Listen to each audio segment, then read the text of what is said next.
గోంగూర pasta curry non veg వండుకోలేని రోజు ఈ curry వండుకోండి, super ఉండుద్ది. అయితే జీడిపప్పు, పుచ్చిపప్పు ఫస్ట్ అయితే వాష్ చేసుకొని 15 మినిట్స్ అయితే ఉంచేసుకోవాలి. పుచ్చిపప్పులోని చాలా ఆరోగ్య ప్రయోజనాలు ఉన్నాయి. జీర్ణక్రియకు చాలా మంచిది. మలబద్ధకం సమస్య ఉన్న వాళ్ళకి చాలా యూజ్ అవుద్ది. క్యాలరీస్ ఎక్కువగా ఉంటాయి. గుండెకి కూడా చాలా మంచిది. హెయిర్కి కూడా చాలా మంచిది. అయితే ఈ కర్రీ ఎలా వండానంటే ఫస్ట్ వచ్చేమో ఆయిల్లోని కొంచెం మనం గోంగూర ఉండుద్ది కదా, అది బాగా వాష్ చేసేసుకొని వేసేసుకోవాలి. అందులోనే పచ్చిమిర్చి, కారం, ఉప్పు, పసుపు అన్నీ వేసి బాగా ఆయిల్లో ఫ్రై చేసి మిక్సీ చేసేసుకొని సైడ్కి అయితే పెట్టేసుకోండి. జీడిపప్పు పేస్ట్ కూడా అలాగే పక్కకు పెట్టేసుకోండి. తర్వాత మళ్ళీ కడాయిలో కొంచెం ఆయిల్ వేసుకొని ఎండుమిరపకాయలు, ఉల్లిపాయలు, పచ్చిమిరపకాయ, కరివేపాకు, కొత్తిమీర, అల్లం వెల్లుల్లి పేస్టు అన్నీ వేసి బాగా ఫ్రై చేసుకోండి. గరం మసాలా, జీలకర్ర పొడి, ధనియా పౌడర్ అన్నీ వేసి బాగా ఫ్రై చేసి కొంచెం ఉప్పు కూడా వేసి బాగా ఫ్రై చేయండి.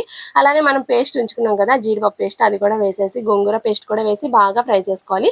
కారం వచ్చేమో మీకు నచ్చినంత వేసుకోండి, ఉప్పు కూడా అంతే వేసి బాగా ఫ్రై చేసుకొని అందులోనే కొంచెం వాటర్ 3 కప్స్ వేసుకున్నాను నేనైతే. ఆయిల్ పైకి తేలాకే వేసుకోవాలి. అయితే అది కుక్ అవుతుండగా మనం పాస్తా అయితే వేసేసుకోవాలి. 1 కప్ పాస్తా అయితే నిన్నటి వీడియోలో చూసారు కదా ఎలా ఉడకబెట్టానో, ఒకసారి చూసేయండి. బాగా కుక్ చేసుకోండి మూత పెట్టేసి. తర్వాత వచ్చేమో కసూరి మేతి అయితే ఫైనల్గా దించే ముందు వేసుకొని 1 మినిట్ ఉంచేసి దించేయడమే. టేస్ట్ సూపర్ ఉండుద్ది. అసలు మీరే అంటారు ఎంత బాగుంది అని. నేను ఒక్కసారి హోటల్లోని తెప్పించుకొని తిన్నాను బయటన, అసలు చాలా బాగుంది దానికంటే కూడా నేను వండుకున్నది. వీడియో నచ్చితే లైక్ చేయండి, మీరు కూడా ఒకసారి ట్రై చేయండి.